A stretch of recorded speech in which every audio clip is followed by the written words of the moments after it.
안녕하세요 여러분들, 반갑습니다. 코인포이고요. 우선은 일단 제가 행복회로를 좀 굴리기 전에 여러분들한테 좀 말씀을 드리고 싶은 건, 솔직히 말해서 제가 이제 행복회로를 굴릴 때마다 솔직히 여지없었다. 지금까지 승률을 생각해 본다면 행복회로가 맞았을 때의 수익률은 뭐 말도 안 되게 큰 건 사실이지만 그 확률이 매우 희박하다. 거의 뭐 10% 미만이 수준이다 라고 솔직히 말해서 생각을 합니다. 제가 이렇게까지 사실 말씀드리기 전에 이거 보험을 들고 좀 조심스러워 하는 이유는, 암호화폐 시장이 또 워낙 변동성이 크고 또 언제나 파산 위기가 도사리는 시장이거든요. 언제나 잠깐만 방심해도 자산은 20% 30% 아니면 뭐 반토막도 순식간에 나버리는 그런 시장이기 때문에, 이 부분은 뭐 이번 폭락장을 겪어보신 여러분들이 뭐 누구보다 더 잘 알 거라고 좀 생각을 하고요. 그럼에도 이제 제가 시장에서 좀 행복회로를 좀 굴리는 부분들에 대한 이야기를 좀 해보자면, 코인파는 사실 굉장히 유행과 메타가 중요한 시장이다 라고 좀 생각을 하거든요. 그 다음을 이제 다음 메타나 유행을 딱 한 발만 앞서갈 수 있어도 큰 돈을 벌 수 있는 시장은 사실 맞다, 기회가 그만큼 풍부한 시장이다 라고 생각을 하는데요. 뭐 예를 들면 뭐 디파이 메타가 있었죠. 뭐 NFT 메타도 있었고, 과거에는 뭐 거래소 코인 메타, 뭐 거래소 코인 채굴 메타도 있었고, 그 외에도 뭐 여러 가지 뭐 메타들이 있었는데, 그리고 암호화폐를 좀 거래를 해봤다라고 하시는 분들은 이런 부분에 대해서 사실 누구보다 잘 알고 있을 거예요. 어떤 게 코인에서 돈이 됐었는지, 그거를 조금만 남들보다 한 1, 2주만 빨리 알아도 얼마나 큰 수익으로 다가오는지, 이런 것들을 누구보다 잘 알고 있기 때문에 이런 부분들 사실 예측해서 빨리 알아차리는 것도 어떻게 보면 능력이겠지만, 거기에 편승하는 게 사실 굉장히 중요하거든요. 빨리 알아채서 편승하는 거. 굳이 문제라고 한다면 화제성이 있는 메타에 내가 참여를 한다라고 해도 하락장에서는 사실 쉽지가 않다라는 부분이 어려운 부분은 맞죠. 기본적으로 이제 유동성이 유출되고 있는 시장에서 거래를 하는 게 사실 불리한 거는 맞는데요. 제가 이제 행복회를 굴리는 부분은 좀 제도권 편입이랑 관련이 있다라고 보시면 돼요. 일단은 여러분들 뭐 비트코인이 뭐 망한다 이런 이야기를 하잖아요. 코인 가격이 떨어지면. 그래서 그런 사람들은 개인적으로 코인 거래를 안 해본 사람이라고 좀 생각을 하고요. 왜냐면 여러분들도 아시겠지만 비트코인은 안 망해요. 망할 수가 없습니다. 사실은. 가격이 아무리 떨어진다 하더라도 사실 이미 성공한 케이스라고 좀 생각을 하고요. 여기 보시면 아시겠지만 뭐 이게 오늘 뜬 기사인데, 이거를 제가 좀 예시로 들어서 좀 말씀을 드릴게요. 비트코인은 끝났다, 죽었다라는 사망 선고가 12년 동안 전문가들에 의해서 414번 나왔다라는 거죠. 여러분들 이거를 보시면 아시겠지만, 투자를 한 사람들은 망할 수가 있어도 비트코인은 망하지가 않는다, 가치가 없다 라고 해도 그거는 자기 생각인 거고, 그렇다고 해서 여러분들이 오해를 하시면 안 되는 게, 모든 이 잡코인들을 포함해서 이야기를 하는 건 아닙니다. 비트코인은 명백히 비트코인이고요. 나머지 모든 알트코인들을 우리가 알트코인이라고 부르죠. 이더리움도 알트코인입니다, 여러분들. 어쨌든 간에 제가 말씀드리고 싶은 건 일단 첫째, 비트코인은 안 망한다. 코인 시장은 망하지 않는다. 그리고 이제 또 코인뉴스에서 오늘 이런 기사가 나왔어요. 중국 매체 비트코인 때려 디지털 위안화 도입 환경 조성. 이렇게 뭐 후오비에서도 이번에 뭐 선물 거래 중국인들한테 뭐 잠시 중지한다부터 시작해서 이제 코인 규제에 대한 이야기들이 사실 계속 나오고 있잖아요. 뭐 중국 관련 규제는 사실 뭐 들을 때마다 새롭지도 않아요. 항상 비슷한 걸로 계속 나오는데, 근데 이 뒤를 보면은 굉장히 흥미로운 게 또 있죠. 디지털 위안화, CBDC에 대한 이야기를 하는 건데요. 뭐 중국이 CBDC에 대해서 굉장히 적극적으로 참여하고 있다라는 거는 뭐 우리가 이미 다 알고 있는 사실이었는데, 이런 것들에 대한 본격적인 제도와 규제화를 하기 위해서 비트코인을 때린다라는 이야기를 하잖아요. 한국은행도 이제 CBDC에 대한 이야기를 하기만 하다가, 사실 제가 알기로 이제 2021년 뭐 후반이나 뭐 2022년 이야기를 좀 들었던 것 같은데, 보면은 8월 달부터 이제 이야기가 나왔어요. 그리고 여러분들도 아시다시피 이 한국 CBDC는 후보가 클레이튼, 라인링크 뭐 이 정도라고 보시면 되거든요. LG나 뭐 이런 이야기도 나왔는데, 기본적으로 암호화폐를 발급했던, 암호화폐에 대한 이제 발급 경험이 있는 아마 클레이튼이나 라인링크가 되지 않을까 싶어요. 개인적으로 봤을 때 제 생각에는 이제 클레이튼이 아닐까 싶은데, 두 이제 업체가 협력을 해서 하든 아니면 뭐 독단적으로 선정이 돼서 하든 이제 결정이 될 텐데요. 이런 뉴스나 사실 비슷한 이제 맥락에서 여러분들이 보시면 돼요. 올해 1월 뉴스인데요. 미국 통화감독청에서 연방은행 지불 결제 스테이블 코인 활용 가능. 이게 이제 기사 내용을 요약하면 뭐냐면, 미국에 있는 은행들이 이제 달러를 스테이블 코인화해서 발행해도 된다. 여러분들 이게 작은 뉴스는 절대 아니거든요. 사실 제가 여러 번 말씀드렸지만 암호화폐 경제랑 실물 경제랑 경계가 매우 흐려지는 뉴스 중에 하나라고 보시면 돼요.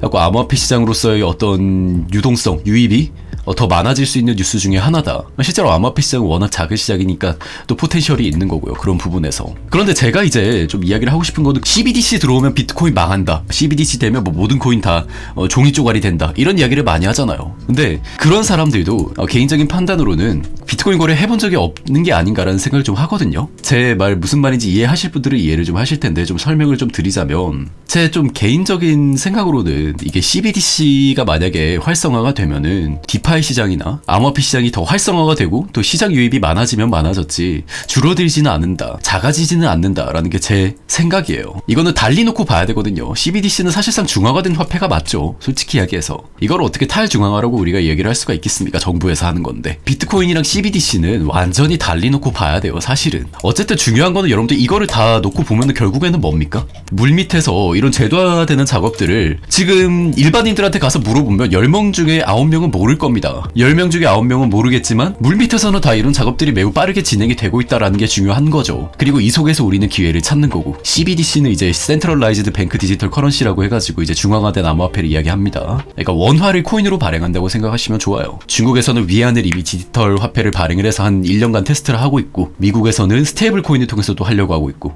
우리나라는 올해 8월부터 한다라는 이야기예요. 그리고 여러분들 제가 궁금한 거는 과연 이 CBDC를 통해서 세력들이 올해는 이 뉴스를 가지고 선동을 할 거냐. 올해 뭐 최저점이다, 이게 뭐 최저점이다, 뭐 조정의 끝이다 라는 이야기가 있잖아요. 저는 실제로 뭐 그렇게 진행이 될지는 잘 모르겠지만 물론 반등 이후에는 추가적인 하락세 시장을 예측을 하고 있는 상황인데요.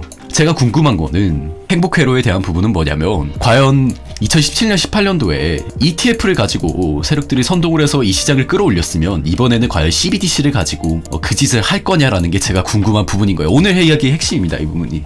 여러분들 이해되시나요? 오늘 이야기의 핵심은 이거예요.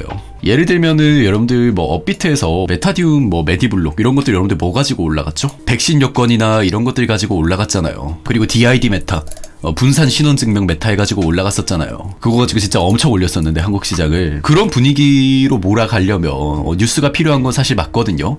근데 그만큼 큰 뉴스가 뭐냐라고 생각을 해봤을 때는 이런 제도권 편입에 대한 이야기, 규제화에 대한 이야기, CBDC에 대한 이야기 이런 것들이 되지 않겠냐라는 거죠. 관련된 코인들도 제가 조금 이따가 좀 이야기를 좀 할 텐데요. 일단은 이 큰 흐름에 대한 이야기를 조금 더 하자면 CBDC가 뭐 명백하게 원화를 대체한다, 달러를 대체한다, 위안화를 대체한다라고 우리가 이야기를 하기는 어려울 수도 있겠죠. 그러나 그럴 가능성은 있는 거거든요. 그쵸 여러분들? 근데 웃긴 거는 ETF가 여러분들 승인이 됐나요? 그래서 2017년 18년도에 승인이 안 됐다라는 게 중요하죠. 승인이 안 됐어요. 결국에는 기대감으로 올린다라는 게 중요한 거예요.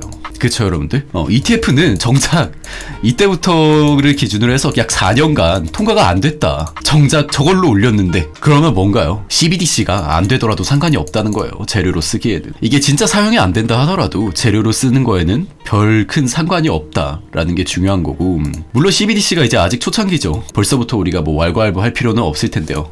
중요한 거는 저런 거 가지고도 올릴 수가 있다. 가상자산, 뭐 암호화폐 시장이랑은 뭐 별개다라고 얘기를 하는데, 별개다라고 얘기를 하는 거는 기본적으로 블록체인이라는 기술을 공유한다라는 부분에 있어서는 공통점으로 작용을 하기 때문에 투자자들은 생각하는 게 다르다라는 거예요. 자, 그러면 제가 한번 물어볼게요. 지금 메타디움이나 메디블록 같은 게 저점 대비해서 50배에서 100배 가까이 올랐는데, 그럼 이 친구들은 과연 시가총액 1조, 2조를 찍을 만한 뉴스였나요? 백신 여건이? 그게 뭐 얼마나 수익 창출이 된다고? 그렇지가 않다라는 거죠. 그리고 이번 사업도 50억짜리 사업이에요. 사업의 예산은 49억 6천만 원. 엄청나게 큰 사업은 아닌 거죠. 근데 올리려면 이걸로도 올린다라는 게 중요한 거죠. 왜냐면 CBDC는 엄청난 잠재력을 가지고 있는 건 맞으니까. 한 국가의 화폐 개혁에 대한 이야기를 하는 거거든요. 달러의 신뢰성이 조금씩 떨어진다라는 가정하에 그럼 화폐로서의 기능을 대체할 수 있는 대안을 찾을 텐데, 여러분들 그게 위안화가 될까요?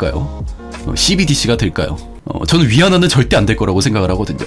모든 전 세계에서 반대를 하는 화폐고, 그러면 유로가 될까요? 유로도 아니라고 보거든요. 엔화도 아니라고 봐요. 그러니까 모든 이 현금이라는 거는 기본적으로 각 국의 이해관계 상충이 사실 너무나 심하기 때문에 안 될 거라고 본단 말이에요. 그러면 장기적으로 최선은 아니더라도 차선으로 금과 같은 포지션으로 인플레이션을 피하기 위한 어떤 수단으로서 계속 이야기가 나오는 거죠. 비트코인이 될 수가 있다. 그런 관점에서 저는 이제 오늘 제가 이제 비트코인 신봉론자, 그러니까 암호화폐 긍정론자가 된 계기에 대한 이야기를 지금 드린 겁니다. 제가 이 이야기를 한 번은 좀 드려야 되겠다라고 생각을 했었는데, 이 탈중앙화에 대한 이야기, 가능성은 있다라고 보는 거예요. 물론 희박하겠지만 비트코인이 달러를 완전히 대체할 거라는 생각은 절대 할 수가 없고요. 그렇다면 이제 관련된 코인들이 뭐가 있을까 우리가 생각을 해보면, 한국에서는 뭐 이미 사업자가 나왔으니까 좀 이야기를 하자면 뭐 당연히 클레이튼이나 링크가 될 거고, 그렇다면 제가 궁금한 건 이건 게, 여러분들도 아시다시피 2017년 18년도에 이제 시장이 끝나고 나서 과연 이번 시장이 지금 끝난 건지 안 끝난 건지는 우리가 이제 눈치가 빠른 트레이더들이 이제 끝났다라고 생각을 할 거고, 또 눈치가 또 없는 트레이더들은 지금 시장이 아직 끝나지 않았다, 더 갈 거다 라고 얘기하는 트레이더들도 많이 있을 거란 말이에요. 저 같은 경우에는 시장이 좀 마무리되지 않았나, 장기 하락 추세로 갈 가능성이 있기 때문에 리스크 분배를 하기 위해서 많은 부분을 현금화해야 된다, 현금화했다 라는 게 이제 어떻게 보면 제 포트폴리오고 제 입장인데, 만약에 그럼에도 이번에 메타를 주도하고 사이클이 오거나 큰 상승이 오거나 이 하락장에서도 기회가 있었는데, 우리가 그 위기 속에서 만약에 기회를 찾는다라고 한다면 이 CBDC가 될 수는 있지 않겠느냐라는 이야기를 하는 거죠. 물론 여기서 더 올라가면 좋고, 그래서 제 포트폴리오에 대해서 여러분들 구체적으로 좀 말씀을 드릴게요. 제가 현재 어떻게 대응을 하고 있는지 시장에서. 이 부분은 뭐 여러분들이 그냥 참고만 하시면 되는데, 만약에 이제 제 자산이 100이라고 쳤으면 60 가까이를 현금화를 했다고 보면 돼요. 뭐 20은 디파이에 이제 사실상 스테이블 코인으로, 나머지 20은 코인으로 투자를 하고 있는데, 이 코인에 이제 포함이 되는 친구들은 CBDC와 관련이 있는 코인이다. 그리고 나머지 이제 선물 거래를 할 비용은 따로 뒀어요. 그 선물 거래를 좀 본격적으로 좀 할 것 같고요. 왜냐면 만약에 이제 또 하락을 한다라는 이제 가정하에 숏 거래를 또 적극적으로 또 임해야 되기 때문에, 뭐 계좌 까고 말하지라고 하시는 분이 계시는데, 뭐 계좌는 수도 없이 깠기 때문에, 그래서 저는 한마디로 표현을 하자면 리스크를 줄이면서 제가 가능성이 있다라고 생각을 하는 분야, 그런 분야에 좀 투자를 했다. 뭐 집 팔고 현금화했다고 나락 갈 것 같다고 공포조성하고 자빠졌네라고 말씀을 하시는데, 저 같은 경우에는 20%만 해도 사실 제 입장에서는 큰 돈입니다. 제 자본이 20%면은 굉장히 큰 돈이고요. 코인 거래를 하고 있고 또 트레이딩도 하고 있고 코인 시장이 계속 남아있을 거고, 여러분들 이렇게만 볼까요? 이렇게 내리 하락만 한 거예요, 사실상 500일 동안. 여러분들 이거 견디실 수 있을 것 같아요. 자, 여기서부터 500일 동안 하락한다고 가정해봅시다. 그러면 언제냐면요, 2022년 8월이에요. 그러니까 내년 여름이라는 소리입니다. 내년 여름이 돼서도 아직까지도 하락하고 있다. 그럴 수도 있다라는 거예요. 물론 이렇게 되면은 사실 너무 괴롭죠. 저도 이런 시장에는 솔직히 말해서 거래를 하기가 싫고, 투자했던 코인들도 아마 다 박살이 나겠죠, 저때쯤 가면은. 코인 투자를 하는 사람이 어떻게 코인이 더 떨어지길 바라겠습니까? 다만 이 시장은 피하고 싶다라는 관점에서 접근을 하는 거죠. 어쨌든 뭐 여러분들이 수익을 좀 많이 걷어 가셨으면 좋겠고, 저는 진짜 여러분들의 손실이 최소화되었으면 하는 바람인 거예요, 사실은. 제가 이거 웬만하면 이렇게 시황 분석하고 뭐 이런 부분에 대해서, 또 제 행복회로 굴리는 부분에 대해서 유튜브 좀 잘 안 올리는데, 너무 좀 많이 힘들어 하시는 분들도 계시고, 이런 부분들에 대해서도